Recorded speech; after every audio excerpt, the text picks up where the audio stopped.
Yeah, why did Mario eat so many mushrooms at the party? Why? He's a fun guy. Hey-o. Hey, this is Jacques. This is Joe. Welcome to Sideshow. The only thing nerdier than two middle-aged guys sitting in a dank basement playing video games? Two nerdy middle-aged guys sitting in a dank basement talking about video games. And that is what everyone's in store for with this episode of Sideshow. This episode of Sideshow is all about Mario, but specific Mario. Specifically, the Super Mario series of games. And I think that's the only Mario that most people know, is Super Mario. There's maybe 30 games of Super Mario, about 30 variations of somewhere around there. When did he, do you know off the top of your head, when did he go from being Mario to Super Mario? Well, Super Mario Brothers was his debut as Super Mario, and that was in 1985, when the game Super Mario Brothers was developed for the Nintendo Entertainment System in Japan. In Japan, it was called the Famicom, or Family Computer. But everybody knows that. I'm preaching to the choir here. Hello, Biff. Yeah. Actually, I should ask if Biff had one of those in Japan, because I don't. Let's see. He was out of Japan by then. I think they moved to Toronto when he was 12, so that was probably they had the 80s. They had the Famicom. You're right. So they had the Famicom from 85 until whenever, the early 90s. But anyways, let's talk about Super Mario and all of the wonderful games in which his presence was graced. Do you, off the top of your head, do you have a favorite? I'm going to have to say Super Mario Brothers 3. I'm old school. Why? Well, it's what I grew up with. It came out in 1990. It was the best Super Mario Brothers game for the original Nintendo system, and it introduced abilities for Mario that were not introduced before, like specifically the ability to fly. In previous games, you could only run. I guess we can get into the details, or as we like to say, into the weeds on these games. I don't know where that came from, but it's something I picked up online and I've introduced into our podcast. It. It makes sense. So first of all, let me backtrack a little bit. When did Luigi come into the picture? He was introduced as that's actually before Super Mario Brothers. So Mario, let's get into the genesis of Mario. So please do. So Mario originally, as a character, not Super Mario, but the original Mario character, was introduced in 1980 in the game called Donkey Kong. But he was known as Jumpman. And he was a bad guy. Right. And he was a bad guy. He was a bad boy, ladies. So, but wasn't he like Donkey Kong's jailer? Basically, yeah. That's actually not true. It wasn't until Donkey Kong Jr., where he was the jailer of Donkey Kong, and you as Donkey Kong Jr. had to rescue your dad from the evil clutches of that fucker Mario. Okay, so in the first one, in Donkey Kong, he's a decent guy. Donkey Kong Jr., he's got the whip and everything. Like, he literally has a whip that he keeps Donkey Kong in check with. So anyways, Mario was the creation of Shigeru Miyamoto. God bless you. Gesundheit. Yeah. So anyways, Shigeru Miyamoto is the father of is the father of Mario and Luigi. And he's still producing to this day the Super Mario. Like almost every single Mario game is under the tutelage of Shigeru Miyamoto. Do you think he's punching the clock and going to the office and really his hands are in this, or do you think it's a Stan Lee cameo in every Marvel movie? No, he's hands-on. He's pretty hands-on. Like he's all about the quality control. You see him now being interviewed. Good luck understanding him, but you see him now being interviewed on various websites. Whenever a new Mario game is in development, he'll be there and get really in depth about what's new about this new Mario game and what they did to change it from the previous Mario game and all sorts of shit. But anyways, but is he? No, seriously, this it sounds like a joking question, but seriously, how effed up is the dude to oversee some of the stuff that Mario has? Because, like, honestly, you eat this mushroom, you can now fly. You eat this, and you can do that. I mean, it's like how much like drug paraphernalia. I mean, if this guy was huge in the '80s, I'm seriously when drugs were a currency. I know it's a funny thing to think about. Yeah, you take a mushroom and then you grow, or you take a mushroom and you get an extra life, or whatever. But I'll get into You can fly, man. Yeah. You can fly. Yeah, well, you can't really fly with a mushroom. You have to get a leaf that turns you into Raccoon Mario, and that would to get back to your question about why Super Mario Brothers 3 was my favorite game. It's because you had all these abilities in Super Mario Brothers 3 that you didn't have in the original Super Mario Brothers. But I guess let me go down the list. So I made a list of I being the internet, made a list of every Super Mario game that's been released from 1985 up to the upcoming Super Mario Odyssey for the Nintendo Switch. And I'll just go right down or you can sort of steer the ship. You got the list in front of you. This is good. I mean, my question is, okay, so Super Mario Brothers, was that the first time Luigi was in a game?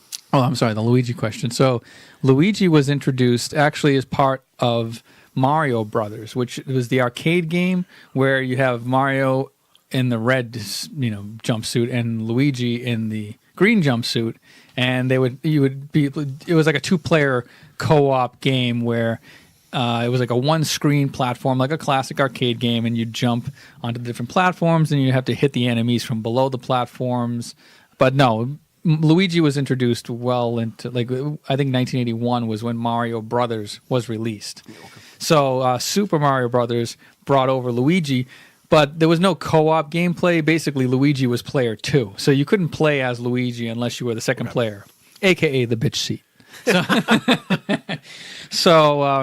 But yeah, so Super Mario Brothers was the killer app for the Nintendo Entertainment System.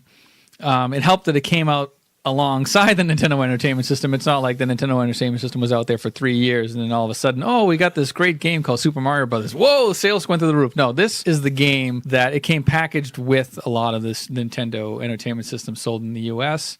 It was also probably the game that helped save the video game industry in the United States in 1984-85. 1985 in America, because by that point, the game industry had been kind of dead in the water because of all of the oversaturation of shitty, subpar video games from Intellivision, ColecoVision, Atari, and the video game market had been fed up by that point in America. Did E.T. kill? Was E.T. the crash itself? E.T. was pretty close. He was pretty close. And I would say Pac-Man for the Atari might have been that. It might have been the killer, but that's another story. So Super Mario Brothers came packaged with most Nintendo Entertainment Systems in 1985.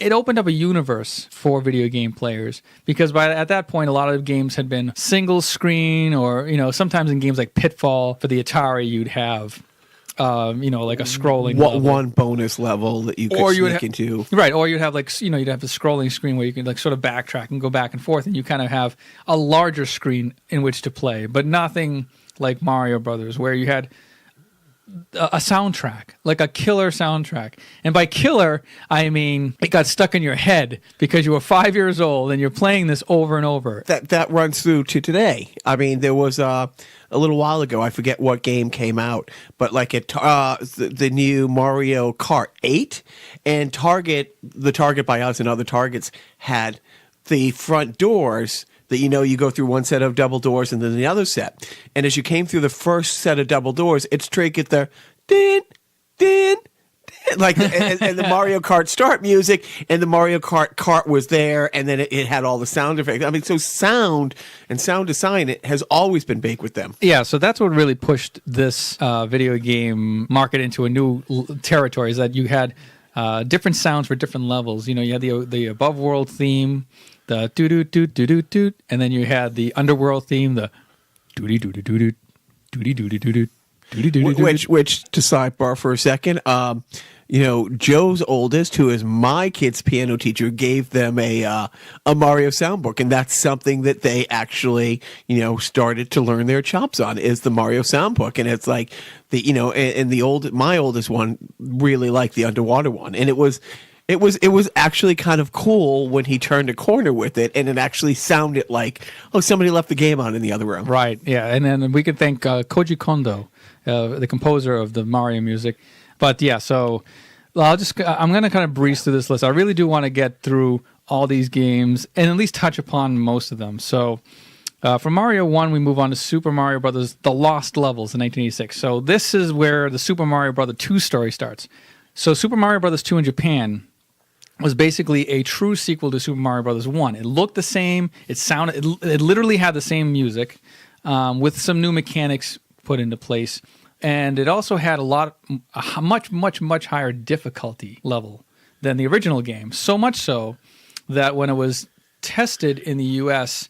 by Nintendo of America, Howard Phillips, who was one of the head Nintendo guys in the United States, he would test a lot of the Japanese games that they were thinking of importing to the United States.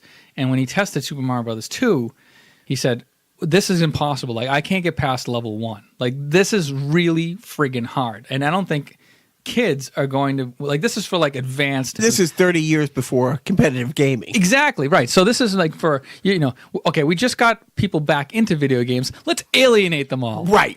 So Nintendo said no. Nintendo of America specifically said no. We cannot release this in the United States because it's going to kill the market. It's just too hard.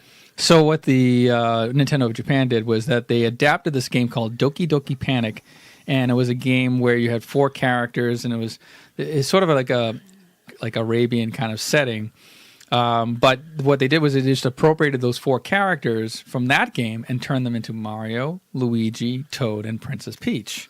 And they all had special abilities. Like Mario could, he was like the everyman. He had the average abilities. Luigi could jump high. Toad was fast. He could pull up he could pull up objects faster. Princess Peach could float. Was hot. Oh, super! But she could float. So they all had special abilities, and the aesthetics were much different than the original. Whereas the original Super Mario Brothers 2 in Japan looked identical to the old blocky Super Mario Brothers from 1985. Super Mario Brothers 2 that we got in the U.S. was more cartoony. Like, they started to have more distinct facial features between Mario and Luigi, where it wasn't just sort of a palette swap. You could see that one looked leaner than the other, probably because he didn't sit on his ass all day. But meatballs. Exactly right. Get off your ass, Mario. But it also was the only game in which Bowser was not the boss, like King Koopa. The end boss was his character named Wart. It was like a giant frog character, and it was a weird kind of setting because they had appropriated the game from another source. It wasn't developed exclusively from scratch by Miyamoto. So at the end of the game, spoilers, it's all a dream. And Mario, you see Mario waking up from his dream, and you see him like just like the TV show Dallas. Just like no one shot JR. Right, just like Newhart. Spoiler. It's just like Newhart. Best ending ever, by the way. Ever. No argument. Yeah. So then we move on to Super Mario Brothers 3, my favorite game. In Japan, it is actually released in '88, the same time we got Super Mario Brothers 2, but in the U.S. we got it in 1990. I remember it coming out, and it was a big deal. It came out like in March of 1990, and I think it was the best-selling game for the Nintendo Entertainment System because, it was previewed in the movie from 1989, The Wizard, with Fred Savage, about the kid who wants to go to the video game championships in California. You've never seen the movie, but it's a great shitty movie. It's like one of those great shitty kind of like, it's almost like the Last Starfighter kind of video That's game. That's a great movie. Right. But so it's but in at the video game championships at the final act of the movie, the game that all the competitors have to play to win the championship is Super Mario Brothers 3, which the United States hadn't seen at that time. So, like, as a kid, you're like, oh my God, Super Mario Brothers 3, this is the fucking future. How do they see into the future? We don't have this game, but they're playing it in the movie. So that psyched us up as kids for the release of this game coming out, the following spring. And so Super Mario Brothers 3, multi-levels, like you had 8 worlds. Each world was distinct. You had a grass world, you had a desert world, you had an ice world, you had this world and that world. You had multiple power-ups where you could fly as Raccoon Mario by grabbing a leaf. You could be a Hammer Brothers. You could have the Tanuki suit, which was like this very Japanese thing. It's almost like a furry. He was a furry, okay? Mario was a furry for a couple of. So the Japanese were ahead on the furry trend too. I think they were trailblazers. They really are. God bless them. But God bless them. yeah, so that probably regarded by my generation as the greatest Super Mario Brothers game, and many people's favorites. Hold on, you throw that in now, start to finish. How long does it take you to beat the game? I know the quickest half an hour. Did you get through 8 levels? Well, I know the warp zones. Let me. For those of you who don't know, Like me? Super Mario Brothers is known for their warp zone levels or their warping abilities. So if you find secret pipes, you can go. You don't have to go linear to World 1, World 2, World 3. You can warp from World 1 to World 4 if you find the correct warp pipes.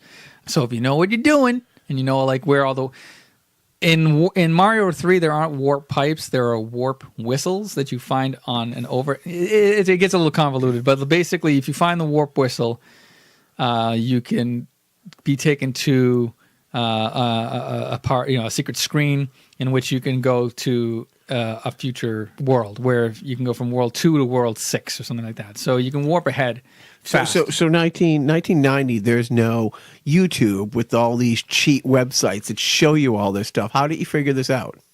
Nintendo Power! You get the power from Nintendo Power Magazine.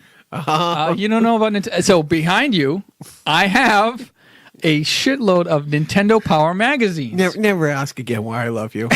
just don't. I'm an idiot.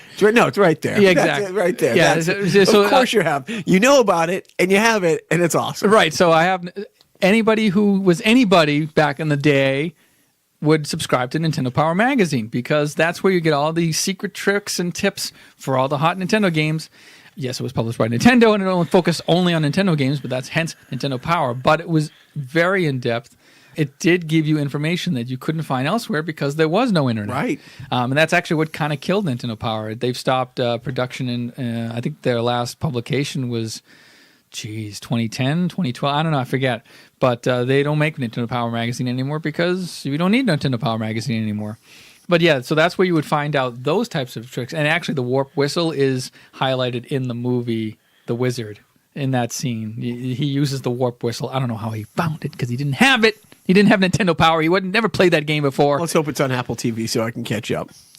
So then we jump ahead to 1989 and the introduction of the Game Boy. This is the first Super Mario game that was not developed by Shigeru Miyamoto. It was actually developed by Gunpei Yokoi, who was the father of the Game Boy. Like he created. For the record, he is not reading this off the internet. He does not have a cheat card in front of him. That's not true. Fake news. I mean, I know who Gunpei Yokoi was, but not until like kind of recently. I'm sorry, I didn't grow up going, oh yeah, Gunpei Yokoi. Of course, he developed the Game Boy and created Super Mario Land. Doesn't everybody know that? We do now. So. Because Gunpei Yokoi was developing the handheld system for Nintendo, Nintendo wanted Gunpei Yokoi to develop a Mario game for this new system that they were developing. It was a departure. It was so the same platforming mechanics, but it was a bit blocky, kind of underpowered for the system. It had great music, but the mechanics were weird. Kind of a weird game. It's kind of the black sheep of the lineage, but it's still a decent game. But, when you're on a road trip and you're 10 and you have a Game Boy on you and you have Mario on the fucking road with you, you're going to love it no matter what. So it is what it is. But it doesn't kind of stand the test of time. Like if you play it now, it's a little Well, let's take a road trip and find out. I mean, road trip. Now we go to the Super Nintendo era. 1990s Super Mario World. It's 1991 in America. It was 1990 in Japan. These dates that I have in front of me are all Japanese dates. So, because they get everything first because they're so cool. But anyways, so Super Mario World was the pack-in title for the Super Nintendo to be released in the United States. It was a big holiday, seller kind of thing. That too is like probably. I think that's almost like a Sophie's Choice. Like if two of them were in a lifeboat and one of them you had to save Super Mario Brothers 3 or Super Mario World, which one would you save? Super Mario World. Improved graphics, improved soundtrack, improved gameplay, kind of a big improvement upon Super Mario Brothers 3 overall. Is that because of the technology was exactly better? Right. The technology was better. It had high, you had larger capacities on the cartridges, and it still has a flying ability for Mario, except he wears a cape instead of the leaf that turns you into a raccoon. Which, of course, raccoons fly all the time in my neighborhood. Doesn't everybody's raccoons fly? Well, the flying squirrel from Rocky and Bullwinkle. I know, right? But an interesting thing about this is that all the bosses of the worlds were children of Bowser or King Koopa. All of his kids were named after musicians, like Ludwig, like after Ludwig von Beethoven. Iggy Pop? Yes. Really? Yeah. And there's actually an enemy called Reznor, Trent Reznor. That's awesome. Yeah. So like, that's awesome. And I can't say all musicians because they had one that was like Morton Koopa Jr. Not after Morton Downey Jr. Yes. Are you kidding me? Yes. Wow. Right. Very dated. Very early 90s. Yeah. Just check it out. Of course you're going to check this. You don't have to check it out because you lived it, because you're just like me, right? Everybody's played these games. I'm preaching to the choir here. But moving back to the Game Boy in 92, you used to have Super Mario Land 2, 6 golden coins. Great game. Looked worlds beyond the original Mario Land game for the Game Boy. This one was developed by Miyamoto, I believe. It had that same kind of aesthetic like that you got in the other Mario games, where Mario looked like Mario. He didn't look like some fucking, Picasso version of Mario. It just had improved gameplay, exploration, soundtrack, fun game all around. I don't want to get... And I think that was the introduction of Wario in 6 golden coins. Wario's new in my world, and out of nowhere, so the little guy was in kindergarten. This is like 4 years ago, and I don't know where he had even heard of Wario, but he got a Wario Halloween costume. Yeah. And just, just to let anyone know who doesn't know, Halloween costumes wore a year-round thing. Like, it's just the boys have just phased out of that, but he wore that Wario thing and I had no idea who he was. Yeah, he was like, like just like the nemesis of Mario in the 6 golden coins game. He was like the final boss. But he was like the anti-Mario, but not really. They weren't related. But actually, I missed one point about Super Mario World that I want to touch upon. It was the introduction of the character Yoshi. Yoshi the dinosaur. Right. Yes, Mario would crack an egg in Mario World, release Yoshi from the egg, ride him like the rented mule that he was, and got him to eat fruit by extending his tongue, I think by punching him in the back of the head. So, hey, man. The Japanese, they're not known for their animal rights and the ethical treatment of animals. But I just wanted to make sure that we touched upon that Yoshi was introduced in Mario World. So I don't know if you want to add anything to that. No, I'm just I'm a little horrified, to be honest. Keep on being horrified because there's more to come. So we'll move on to Mario All-Stars real quick. Mario All-Stars was the Super Nintendo remake of the first 3 Mario games for the Nintendo Entertainment System, and it also introduced the U.S. to the super hard original Mario 2 that wasn't released in America. Oh, they circled back and said, "Okay, these pussies might be up to speed now. Yeah. Let's see if." And it was also something. It was like a selling point. It was like, why am I going to buy these 3 games over again for the Super Nintendo just because they look better? Oh, you're adding a game that we've never played before. Great, and it was called The Lost Levels. And yeah, it's hard as fuck. And I've beaten it once, but I cheated. I played it on my computer, and you have the ability on my computer program to rewind if you fuck up. Oh. So I was just constantly rewinding, and I don't go out much. This is my Coachella. Playing Mario too. I don't think sadder words have ever been uttered in the English language. This is my Coachella. We've said some pretty sad things. We've set the bar low, and it's going to be set a little lower. Put the shovel down. Stop digging. Holes deep enough. We've had bedrock. Let's all climb in it together and call it a life. But all right, I'll zip through this. So. Mario All-Stars, great. Don't just like Mario All-Stars. What's the highlight of it? The highlight of Mario All-Stars was the Lost Levels that wasn't released in the U.S. Everything else was just like it looks better. It sounds a little bit better, but it plays just like the original games. Nothing's really changed. It was just sort of an all-in-one kind of pack. But Mario World 2, Yoshi's Island. We still punching Yoshi in the back of the head? Well, this time you are Yoshi. Okay. So this is kind of, they call it Super Mario. How do you like it? Exactly. Well, in here, Yoshi it's an escort mission. You have to escort baby Mario to his destination or something like that. But the thing about this game is that if you're carrying little baby Mario is riding on the back of Yoshi. But if you get hit as Yoshi, and Mario's on your little baby Mario's on your back, and you lose him. He floats away in a bubble, and you have to catch him to get. Okay, I've seen you play it. This is the game, but what irritates probably most players about this game is because when you lose Baby Mario and he floats away, there's like a little timer that runs down where you have like 20 seconds to get him before you lose a life on the game. He is crying like a real baby. So there's just like a gut wrenching, and then he punches in the back of the head. Yeah, exactly. You're right. So that's probably the one downside to that game, but it's a fantastic game. I've never beaten it. It's a really like deep game. It's kind of long. No, you said it's an escort mission, right? Because when I think escort mission, I think Craigslist. Hey-o. Okay. So now we're going to go to the from the Super Nintendo onto the Nintendo 64 with Super Mario 64. This is the first 3D Mario game. This was, I think we talked about this in the podcast earlier before we started recording the podcast. You mentioned this sort of being, in your eyes, a game changer.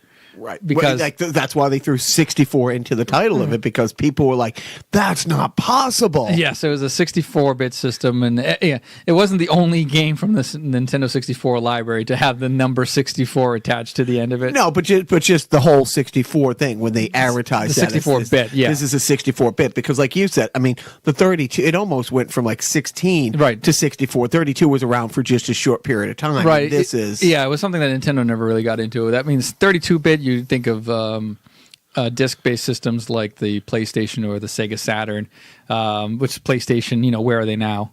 Exactly. Never heard of right, Sony. Poor Sony. They're out selling them at KB Toys right now. but Child's World. Yes. Yeah. Mr. Big's Toyland. Yeah. Super Mario 64, first 3D platformer, another great soundtrack, a lot of new characters, a lot of new mechanics, sliding, and it took them from the 2D side-scrolling genre to the 3D exploration, and you can backtrack, like you can play multiple, like different missions in each world. When could you start saving games? I would say yeah. So I'm sorry, I probably should have mentioned that. So in Mario World was the first time you can actually save your progress for the Super Nintendo. Yeah, like for all the Nintendo original 3 Mario Brother games, you'd have to like play it until you beat it. You shut the system off, you're done. There's no passwords. Like fuck you. In Super Mario World, you could actually save your progress. So yeah, thank you. That is a good point. That you can actually save your progress in Mario World, and same with Yoshi's Island, and same with Super Mario 64. And so 64 had, you could fly, you could do all. It was a fantastic game, and you could do it all in 3D. You collect coins, but then you can collect special red coins, and there's no like linear path to go to beat the game. You don't have to play all the levels. You don't have to be a completionist and get all the stars. Like every time you beat a mission, you collect a star. And with a certain number of stars, after you amass a certain number of stars, you can open another door and then get on to the next level. So there's like multiple varying paths. And this was the first time they did that? Kinda, yeah. I'm not real. I mean, it's the first time that they introduced like, the star collecting aspect, I believe. But they remade it. I'll just skip ahead. They remade Super Mario 64 in 2004 for the Nintendo DS, called Super Mario 64 DS. In the original Mario 64, you could only play as Mario, whereas in the DS version, you could play as Luigi, you could play as Wario for some fucking reason, and you can play as Yoshi, I believe. So they opened it up more when they re-released it and remade it for the DS. But getting back to the console version, so now Super Mario 64 was the only Super Mario game released for the Nintendo 64 system. So we'll jump ahead to 2002, the Nintendo GameCube, and Super Mario Sunshine. This may be the black sheep of the console versions of Super Mario Brothers, because I don't know, it's the same kind. It's a 3D game like Super Mario 64, much better graphics, fun soundtrack, very deep gameplay. It has a mechanic called the Flood system, where you put on this jetpack called Flood, F-L-U-D-D, and your mission in Mario Sunshine is that you are vacationing. Mario and his gang are vacationing, and they're going to this place called Delfino Island. And when you get there, the residents put Mario on trial.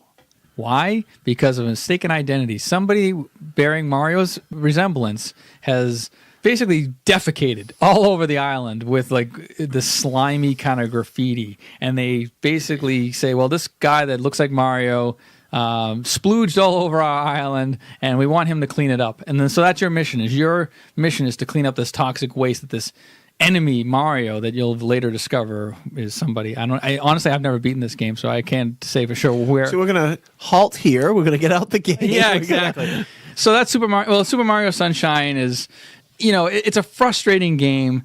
There's a lot of like, I don't know. I don't know how to put it. There's a difficulty level that you sort of hit a wall and you can't really get past it. At least I couldn't. And you have this sort of, this weird jetpack where you're spraying water. I never really actually mentioned what the jetpack did. This jetpack allows Mario to spray water all over the place to clean up the mess that this other being had left behind all over this island. But it also allows you to like jetpack up, and fly into the sky. And, it's fun, but it's just like, it's irritating. For some reason, it's irritating. It's not altogether fun, in my opinion. Now, if the jetpack didn't fit, you must have quit. So I guess because he didn't have the right, legal representation. He needed Johnny Cochran. You're right. So all right, we'll get off of that, and then we'll get on to. We're running, way past on time here. But where are you going? I know where. Well, I don't want to hold these people up. They have lives. They're driving in their car. They bought their tickets. They knew what they were getting into. So. I'll kind of gloss over the Super Mario Advance games. Super Mario Advance were the re-releases and remakes for the Game Boy Advance portable handheld system in the early 2000s. Now we get on to the Wii.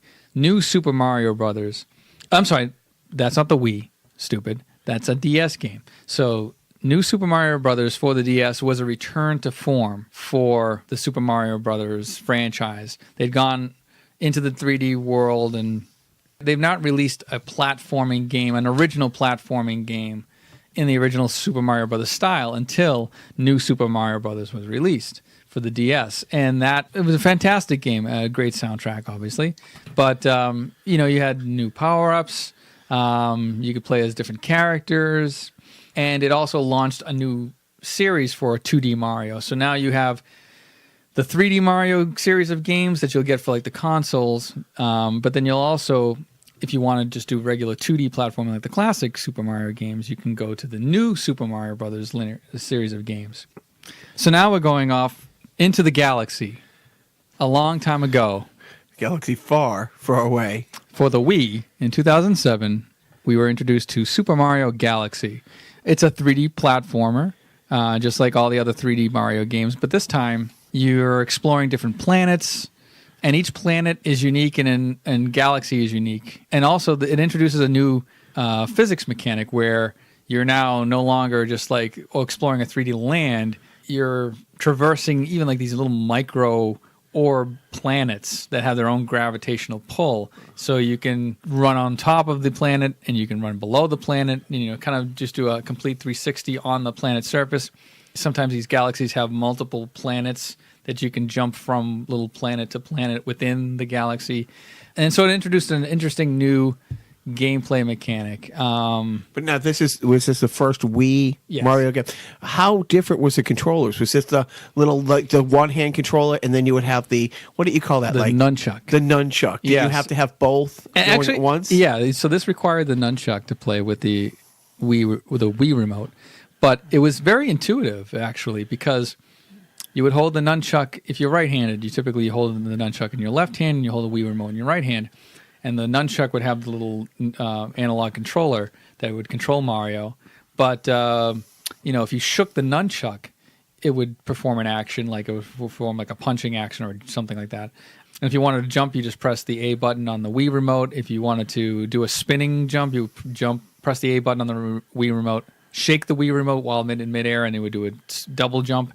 So it was very intuitive. It was like surprisingly easy to pick up and figure out. It wasn't cumbersome. It didn't feel foreign. And that's kind of where Nintendo kind of excels as far as their game design goes, is that they want it to be as fucking simple as possible to scare away as few people as possible from playing their games. Well, it is amazing. When at the mall the other day, the boys were playing. It was one of those dance videos, like they just had set up, and it's amazing how with those little controllers they can tell if you've done the right hand movement. And it is. It's always amazed me like how. But okay, so that's the first Wii. Yes. Wow, okay. And then we move on to 2009, where we had the new Super Mario Brothers 2D game on the DS previously. Now we have the Wii version, New Super Mario Brothers Wii. It's not the same game. It's a brand new game, but the same 2D old school Mario platforming magic. And then after that, you have Super Mario Galaxy 2 in 2010, which was and is that picks up where the 2007 one leaves off? pretty much, yeah. I mean, Is it a real sequel or is Yeah. it just a different version of the? No, it's a sequel. They all have storylines, and I'm not going to get into all the too many of the storylines, but yeah, it just basically picks up where the old one left off, and it introduces new galaxies and new characters. Same kind of gameplay. Same kind of gameplay, probably refined to its finest points, and it also introduces Yoshi, and it reintroduces Yoshi as a playable character in a console game. Do you have to punch him? And how? Can you punch him? Two-part question. Do you have to punch him to make him do stuff? And can you punch him if you just want to punch him? Right. Yes and yes. No, so it's one of those things where Yoshi has his own abilities. Like if he gobbles up, he eats fruits and stuff to like help him, give him more different abilities. Like he can spit fire with one ability. There's one ability that if he eats a pepper, he'll run faster. That kind of thing. So Carnival personnel. Sideshow would like to let all children know eating fruits and vegetables will give you super strength and power. And that's the one more to you grow. know. That's one to grow on. Okay, Super Mario 3D Land in 2011 was. That's when my guys jumped on. Yeah, the 3D Land. I think that came out. Super Mario Brother 3D Land. 3D Land was, I believe, it came out for the Nintendo 3DS, right, Joe? I don't know. We'll have to check it out.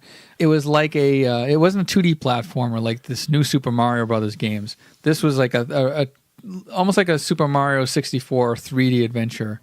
He had 3D platforming, but you could play as multiple characters. I know I'm saying the same thing over and over again about playing as multiple characters, but it was more goodness, more Super Mario goodness. In any of these games, can you ever be the bad guy? Can you ever be Koopa? No, not yet. I'll get to that in a moment. Okay. So I'll just kind of breeze through this. So then you have in 2012 you have New Super Mario Brothers 2 and for the 3DS and New Super Mario Brothers U for the Nintendo Wii U system. Is 2000? Okay, so the Wii comes out in 07?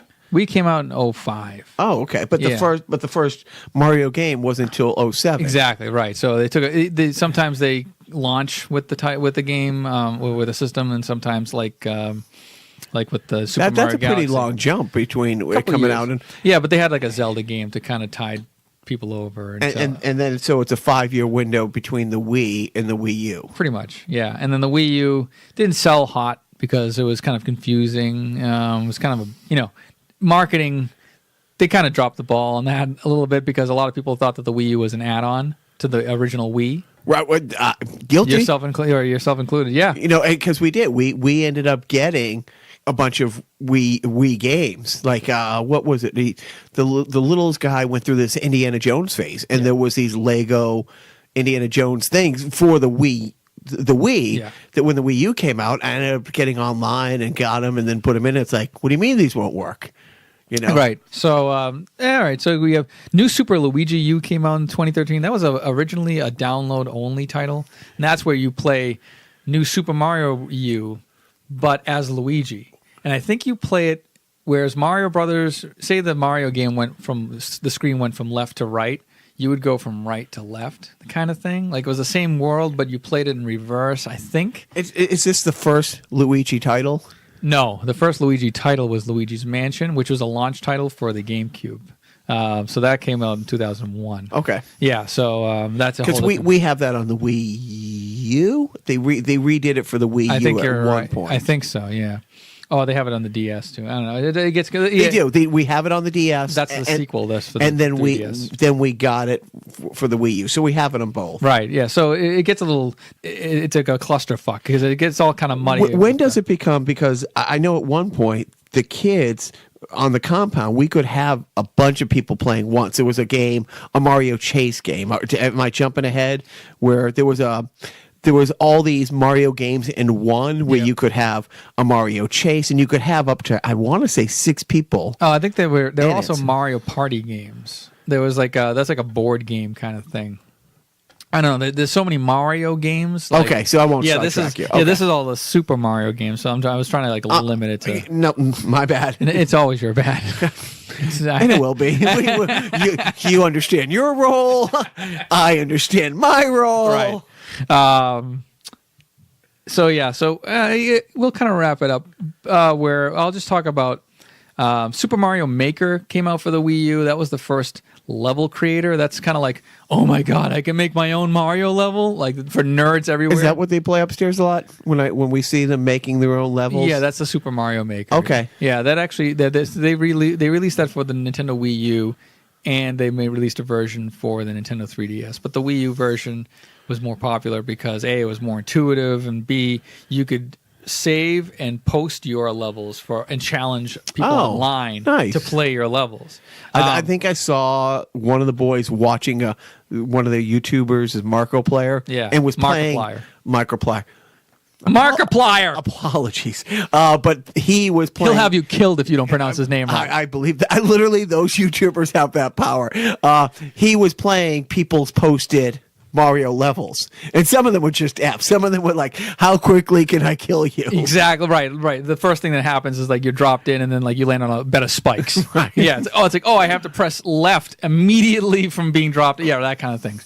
But so a lot of those, it was fun. And but there's no story, there's no ending to that game. This is just you could, what do you call it? A sandbox game.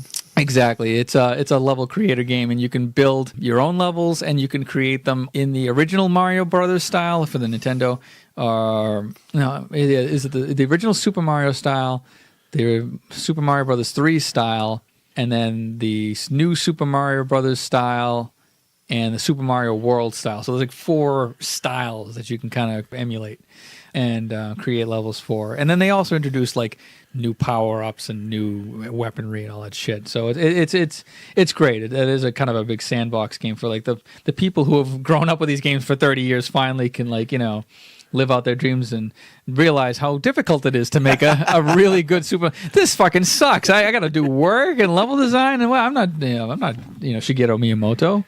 And then the other one is Super Mario Run, which was Nintendo's kind of real first honest to goodness dive into the mobile gaming industry. I mean, granted, they had the portable gaming industry like on lockdown with their Game Boys and DSs, but they never really wanted to develop an app for iOS devices and Android devices until they reached sort of an agreement with Apple or something.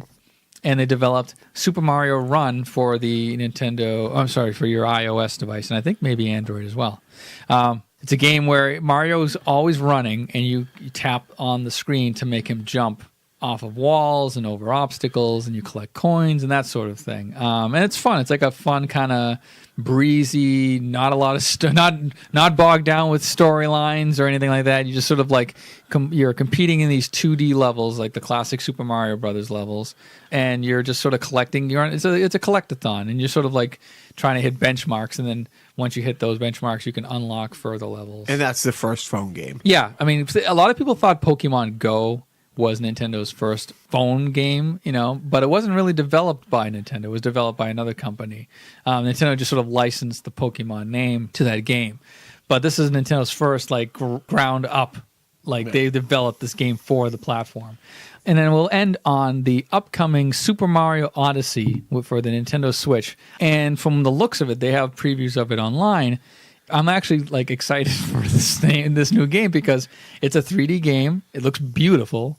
Mario traverses, he goes to different levels and different what's the word I'm looking for? Different environments. Like it's weird. He's in a New York City kind of environment with real people, like people that look like actual people, but he's Mario. Like he's like a weird kind of cartoon version of a person in this realistic world. But the selling point for this game, I think, is the ability for Mario's cap, which has been named Cappy, and has been given googly eyes now. The cap itself can be thrown by Mario and used as a platform into like just sort of hover in midair like a frisbee that just sort of hovers and then and then comes and boomerangs back to him. But while it's hovering, you can jump on it to go to the other platforms. But it can also be used as a weapon. But the thing about this is that you can possess souls with this cap. We're getting a little dark. Yes. So basically, long story short, I keep saying that. Like Katana's sword from Suicide Squad. It when she kills somebody with the sword retains the soul of the person that was killed with it. This one's not as dark as that. You're not actually killing the beings. What you're doing is just taking their soul. You're borrowing. So you're getting married. What you do is you throw the cap onto an enemy, and then Mario inhabits that enemy. So now, like, you throw like your cap onto, like, say, a Bullet Bill character, which is the bullet that flies through. Yeah. You throw the cap onto the Bullet Bill, and then Mario becomes Bullet Bill, and then like you're controlling the character, and you're like flying through the air as the enemy. And there's a part in the trailer where he goes to this prehistoric era, and there's a photorealistic dinosaur, like from Jurassic Park. You throw the cap on the dinosaur, you're a fucking dinosaur. That's awesome. Yeah. And it's not out yet? No, it's coming out at the end of Christmas October. release? No, Okay. at the end of October. So, it's October 27th is when it comes out. I'm considering pre-ordering it. I don't usually pre-order games, but I'm considering pre-ordering Well, sometimes, I mean, I'm a pre-orderer if it's like the Batman games, the Resident Evil games, or some of the boys games, because you get extra stuff if you pre-order. Like, so when we pre-ordered like Injustice, it came with extra characters that you could buy later, but you could get right away if you did the pre-order. Yeah, Nintendo ain't doing that. Nintendo's like, fuck you, $60. So the Mario Kart games are not super. Yeah, it's not the Super Mario. They're not. They're not. Yeah. Okay, so you ran down 26 games. Right. Wake up. What? One of them was the sandbox game, Mario Maker. where you make your own thing. One of them's not out yet. Mario Odyssey. And then there was one other one that you can't complete. Super Mario Sunshine. Thank you. I can't beat that game. No, I'm out of the 23 games that do have a beginning, middle, and end. How many have you beat? Probably 20 of them. I don't know. How many do we own? The royal we. You're right. I don't know. 15. I'll get. I don't know. What the hell? Who cares? What Wait, about- who's counting? I am. I'm doing it for insurance purposes. Right. You're my auditor now. When I burn this place to the ground. No. The same voice for Mario in all the games? Oh, right. You think I'd look up his name before I came onto this podcast? His name is Charles Martineau. How did I pull that out of my ass? I don't know. It's scary. It really.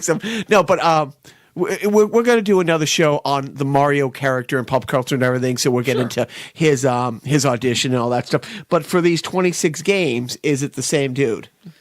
Yes. I mean, all the way back. So this guy's Mario started speaking in Super Mario 64. That's when he goes, "It's a me, Mario." 64. So that was 96. Yeah. So That's a good 21-year run. Right. Exactly. Right. Is that 21 years? Good math. It is for now. Yeah. Oh, I'm married to a half Asian, so I think by proxy I get this moment of Right. That's where I know. I'm trying to leave silent so I know where to cut. Oh, anyway, so seriously, anybody still listening, thank you. And please, like, I keep trying to tell Joe. Joe's like, who wants to listen to these? I'm like, you mean other than me? Because I like this stuff. I mean, I'd almost rather talk video games. It's like, when the kids watch, like, people beating games. It's a fun thing. I've learned more about Mario than I thought I could ever retain.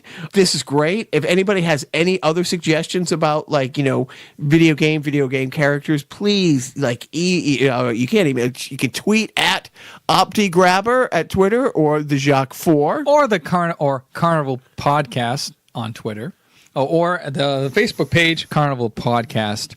But make sure you're looking up Carnival Personnel on Facebook, because Carnival Podcast is a whole other thing.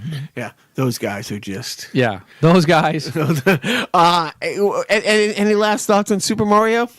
It's Nintendo ain't dead. Every couple of years or so, the video game community, pretty much rings the death knell for Nintendo. Oh, the Wii U was a disaster. They didn't sell any consoles. No, I know they sold two. We bought them. Exactly right. Trust me, Nintendo has a shit ton of money. Top of your head, is he the most prolific character in video games? Yeah, I mean, he's the Mickey Mouse of video games. I mean, is there a close second? I mean, Sonic.